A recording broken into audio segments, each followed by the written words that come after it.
J'ai invité notre ami et président de la communion des églises d'expression française protestantes dans le monde à nous apporter la prédication. Il s'appelle Bernard Antérion, il est pasteur.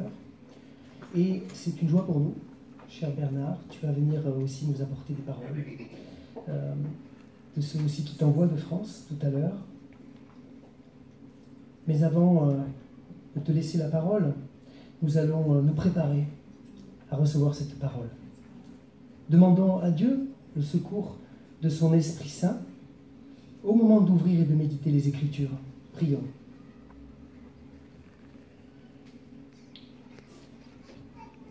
Sans ta parole, ô Dieu, nous serions comme des enfants sans parents, comme des oiseaux sans ailes, comme des vaches sans lait, comme des éléphants sans défense, comme un puits sans eau, comme une nuit sans lune, comme un désert sans oasis.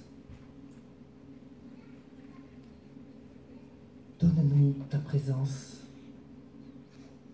et ton esprit, ô Dieu, et nous recevrons ta parole. Amen. La première lecture se trouve dans le livre de la Genèse au chapitre 4. Je lis à partir du verset 1.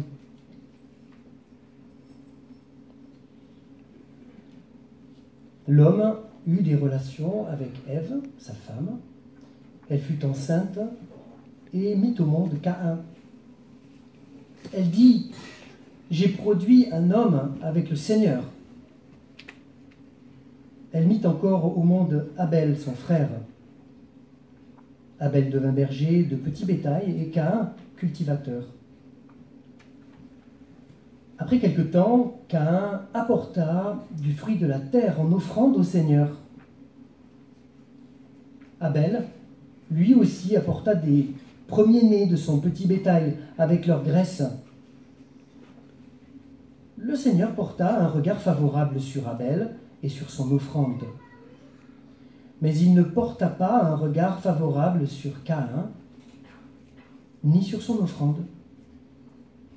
Caïn fut très fâché et il se renfrogna. Le Seigneur dit à Caïn: pourquoi es-tu fâché? Pourquoi es-tu renfrogné? Si tu agis bien, ne relèveras-tu pas la tête? Mais si tu n'agis pas bien, le péché est tapis à ta porte et son désir se porte vers toi. À toi de le dominer. Caïn parla à Abel, son frère.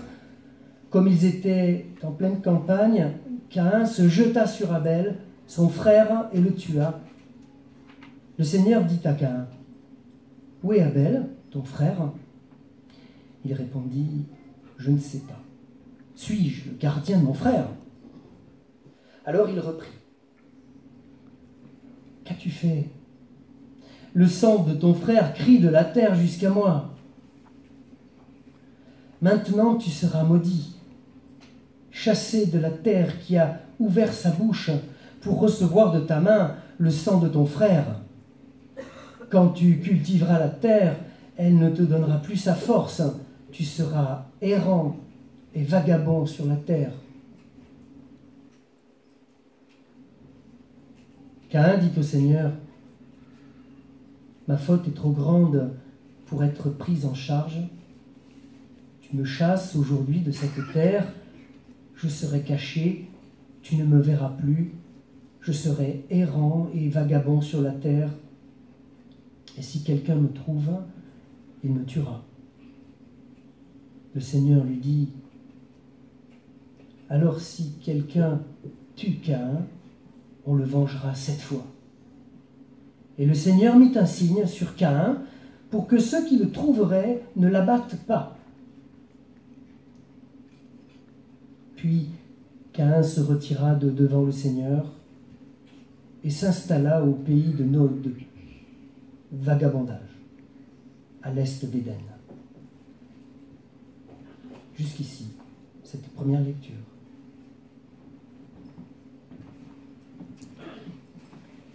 La deuxième lecture se trouve dans Romains, chapitre 7, les versets 14 à 25.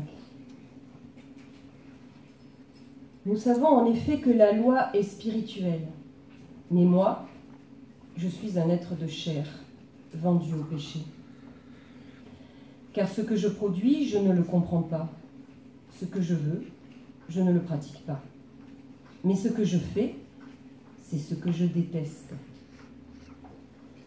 Si ce que je fais, c'est ce que je ne veux pas, je suis d'accord avec la loi pour dire qu'elle est bonne. Maintenant, ce n'est plus moi qui produis cela, c'est le péché qui habite en moi. Je le sais, rien de bon n'habite en moi, c'est-à-dire dans ma chair, car il est à ma portée de vouloir, mais non pas de produire le bien. Je ne fais pas le bien que je veux, mais je pratique le mal que je ne veux pas. Si je fais ce que moi, je ne veux pas, ce n'est plus moi qui le produis, c'est le péché qui habite en moi. Je trouve donc cette loi pour moi, qui veut faire le bien. Ce qui est à ma portée, c'est le mal. Car pour ce qui est de l'homme que je suis intérieurement, je prends plaisir à la loi de Dieu.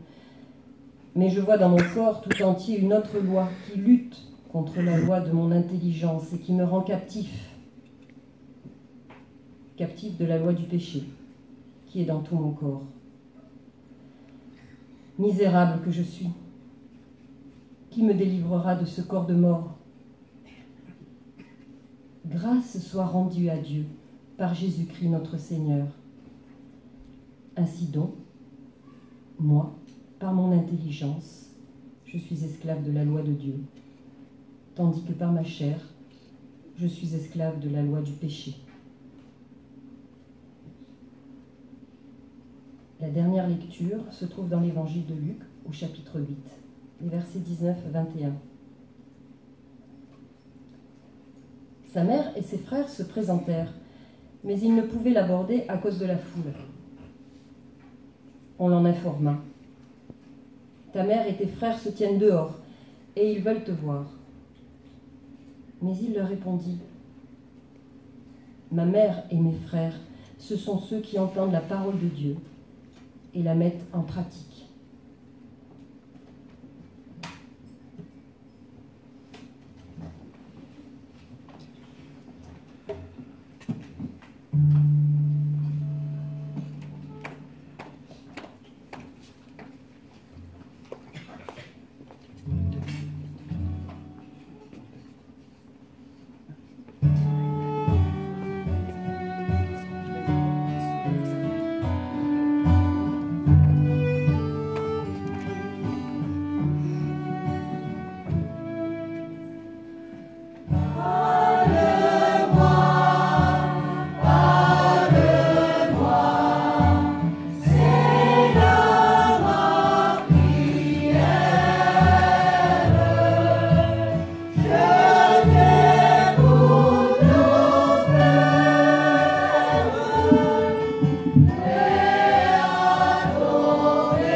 Chers amis, connaissez-vous Caïn? Avec vous, ce matin, je le cherche. D'ailleurs, depuis plusieurs jours, je le cherche. J'ai même cru l'avoir trouvé hier, puis finalement, c'était pas lui. Connaissez-vous quelqu'un qui s'appelle Caïn? Ça m'intéresserait vraiment. Est-ce que dans les langues qui sont ici, on nomme encore quelqu'un, un enfant, Caïn? Vous en connaissez? Vous ne connaissez pas? Moi non plus. Et je le cherche. Et je le cherche pourtant.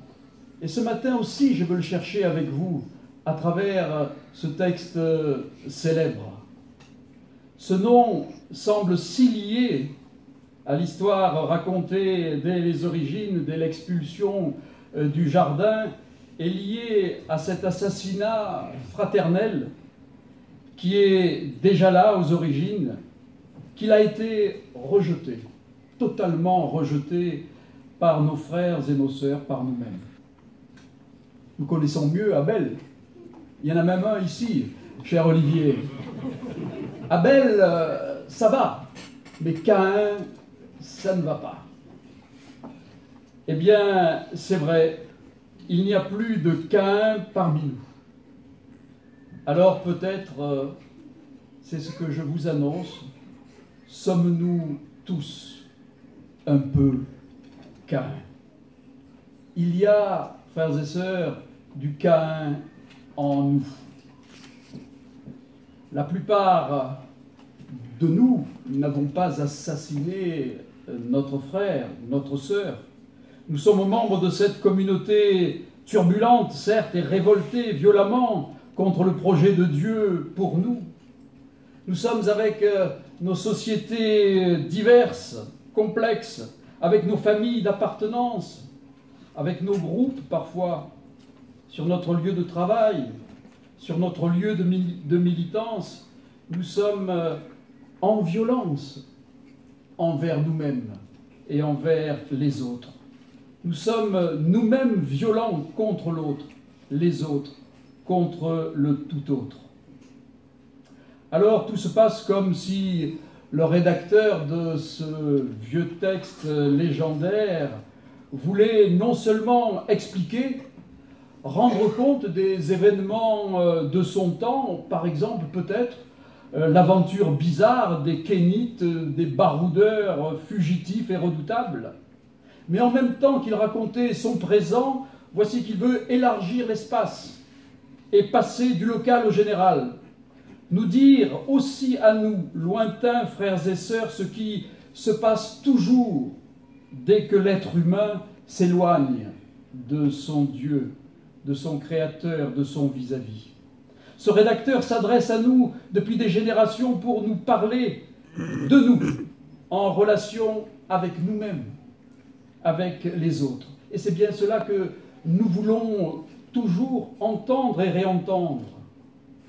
Il faut noter aussi que Caïn, de même que nous l'avons biffé de nos mémoires et de nos nominations, il faut noter aussi que Caïn n'est pas du tout populaire et répandu dans la littérature biblique elle-même. Une seule autre mention dans la Torah et quelques mentions ici ou là, une mention dans le Nouveau Testament, en particulier dans le fameux chapitre 11 de l'Épître aux Hébreux, et puis c'est tout. Notons que c'est bien la noirceur que nous avons supportée pendant 3 jours au cours de ce colloque concernant la parole de Dieu et la violence des hommes, la noirceur du tableau de Gustave Doré et cette absence de nos nominations qui est pour nous aujourd'hui l'impulsion pour essayer de percer le mystère de Caïn. Cette rareté, cette noirceur nous invite certes à la prudence ou à la reconnaissance de cette difficulté à traiter cette violence originaire qui nous habite tous, toutes, et qui nous menace. Il nous arrive de croire, d'ailleurs, croyant de toutes obédiences, mais aussi croyant en nos certitudes, celle de la raison, par exemple, comme celle de la volonté aussi. Oui, il nous arrive de croire que nos relations avec nous-mêmes et avec les autres sont libres, conscientes, choisies. Nous lisons en particulier dans les anciennes Écritures, qui sont interpellations et paroles de Dieu quand même pour nous, dans la foi, que les anciens étaient plus dubitatifs, plus prudents, comme si une force, dit le texte, une bête tapie en nous était prête à bondir. L'image et fascinante pour nous envahir et décider pour nous et avec nous. Une force plus forte que tout, une vraie pulsion mortelle avec laquelle nous devons vivre malgré tout. Certes, je ne veux pas exonérer Caïn de son crime, mais nous avons appris depuis longtemps que notre conscience, que notre moi n'est pas maître en son logis, en nous-mêmes. Et il nous arrive bien souvent de faire ce que nous ne voulons pas faire et de ne pas faire ce que nous voulons faire. Il nous arrive donc de vivre et de montrer en quelque sorte une capacité fratricide dans nos familles, dans nos sociétés, dans nos pays. Je pense ici, maintenant, vous le savez, au Liban en particulier, où la guerre civile a meurtri, comme toujours et comme ailleurs, de nombreuses familles et communautés engagées désormais dans un processus de réconciliation et d'équilibre subtil et fragile. Il faudrait que Caïn, pour nous, regrette, se repente, il faudrait qu'il s'explique, il faudrait qu'il applique désormais une morale aussi rigide que fallacieuse. Mais non, il fait de l'humour. Suis-je le gardien du gardien? Suis-je le berger de mon frère? Sa malédiction ordinaire et banale, c'est bien qu'il va falloir qu'il vive autrement, non plus dans l'installation, mais dans la fuite, comme un fugitif dans le pays de Nod, que l'on pourrait traduire, les traductions sont un peu hésitantes, le pays de la fuite et des fugitifs. La condition humaine ressemblera désormais pour chacune et pour chacun à celle d'étrangers, voyageurs sur cette terre.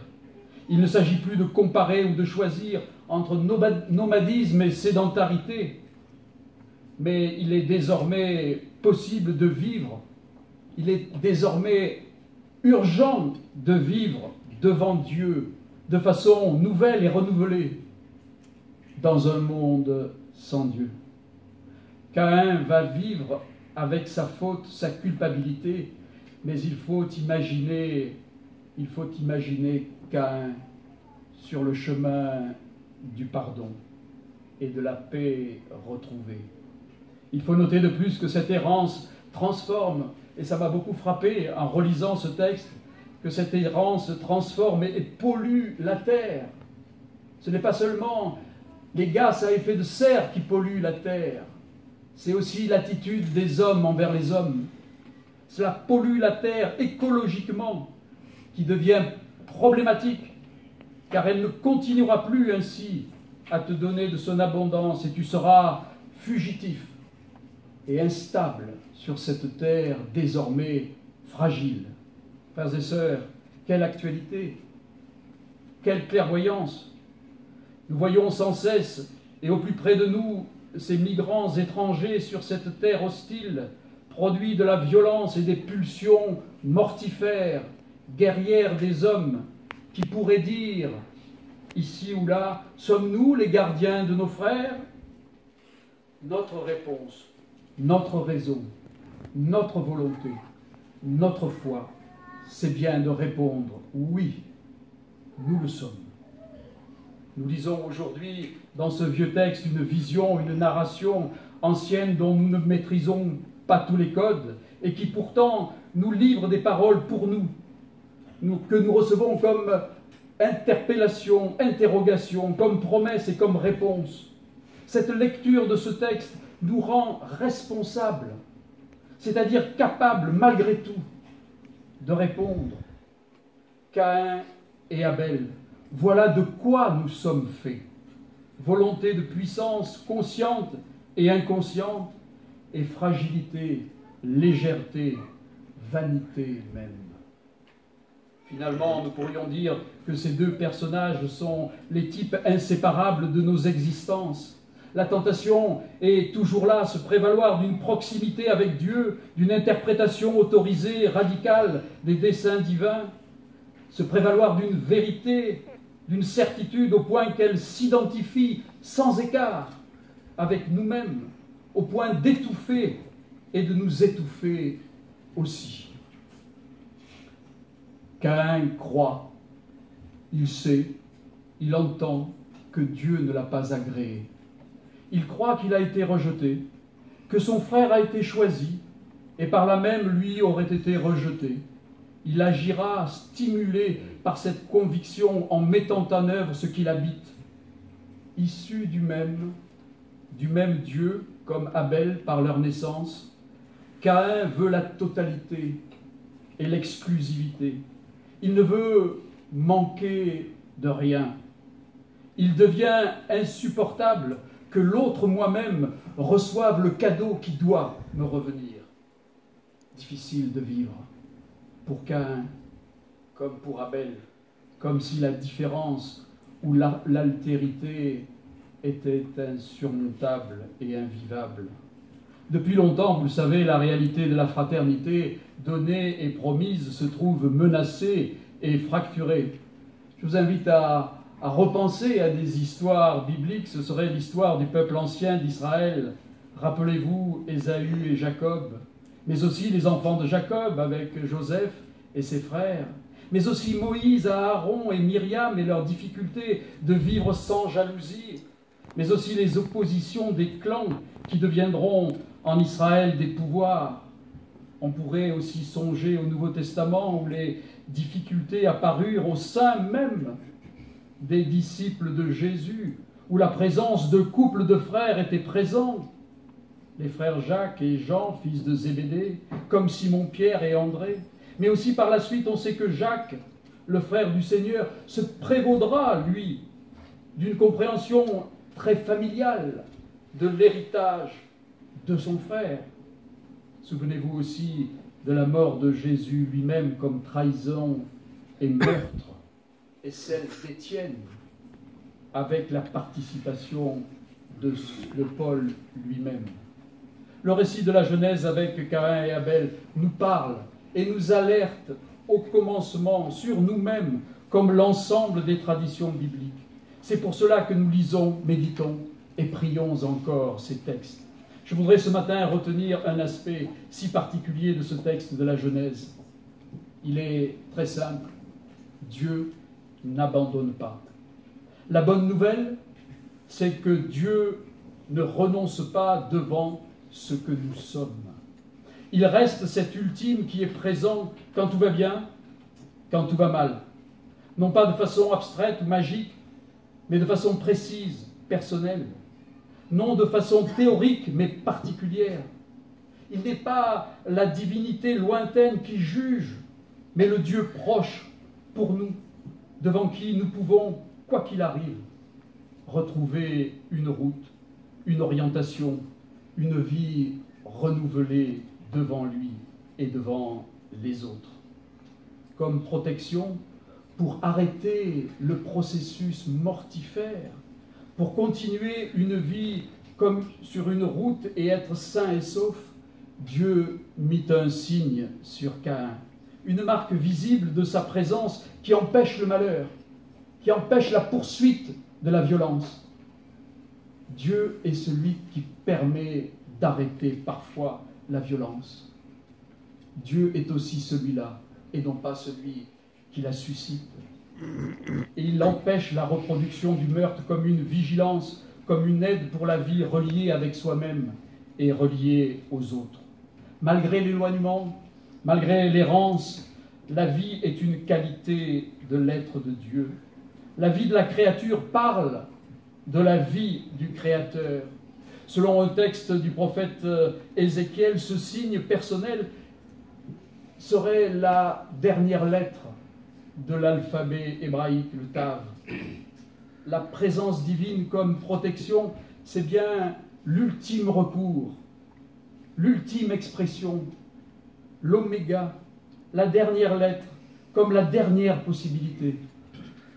Et nous savons aussi que certains ont vu dans cette marque un signe de la croix elle-même, prémonitoire, annonciatrice de celle par laquelle Dieu dira au monde sa douleur et son amour pour faire toutes choses nouvelles en Christ. Nous pourrions, frères et sœurs, en rester là Et à mon avis, ce serait déjà pas si mal, avec cette conviction pour nous. Dieu n'abandonne pas. Nous sommes toujours pécheurs et toujours sur le chemin du pardon annoncé, reçu. Toujours reliés, toujours appelés par celui qui accompagne tous nos départs dans nos vies et toutes nos arrivées.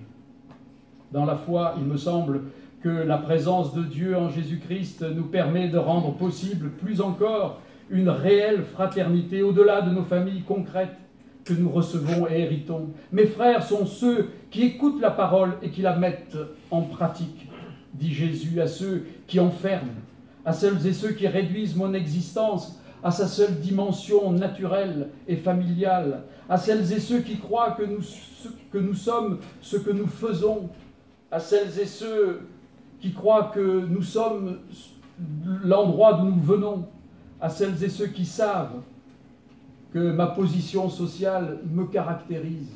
Eh bien non, je ne peux m'y réduire.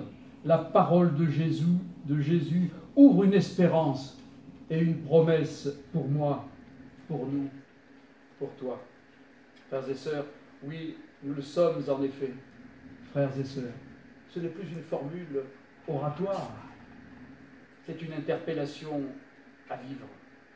Frères et sœurs, nous le sommes rassemblés non par les liens du sang, mais par une conviction unique, non plus parce que nous serions choisis, mais bien parce qu'une parole nous a été transmise, une parole qui vient à notre rencontre et que nous sommes appelés à écouter, mais aussi à l'entendre, à la recevoir, à la mendiquer, à la pratiquer, pour qu'elle crée en nous et autour de nous de l'espace et de l'aération, mais aussi du débat, des sentiments, mais aussi de l'intelligence, pour qu'elle crée en nous des réponses et des questions, et que des significations nouvelles de nos vies personnelles et communautaires puissent voir enfin le jour, oui, rassemblés par une parole qui vient en réalité nous déchiffrer, rendre manifeste ce qui est obscur en chacune et en chacun. La parole que propose Jésus est une vieille parole qu'il renouvelle pour nous et avec nous. Nous restons au fond de nous-mêmes Caïn et Abel, mais la bête tapie en nous est aussi transformée, éclairée, apaisée, même si elle est toujours là. Les chrétiens, vous le savez, ont participé souvent aux réalités tragiques du monde. Parfois aussi, ils en ont été, ils en sont encore les victimes. Ils ne sont pas les seuls, ils sont humains, c'est-à-dire faillibles, fragiles, mais ils sont habités par une espérance, une parole qui interpelle, accompagne et montre des chemins pour vivre avec soi-même, pour vivre avec les autres, c'est-à-dire aussi avec Dieu. Nous croisons aussi le chemin de Jésus le Christ, qui dans sa parole nous montre un autre visage de Dieu, une autre paternité qui permet une fraternité possible et restaurée. Être frères et sœurs, ce n'est pas simple.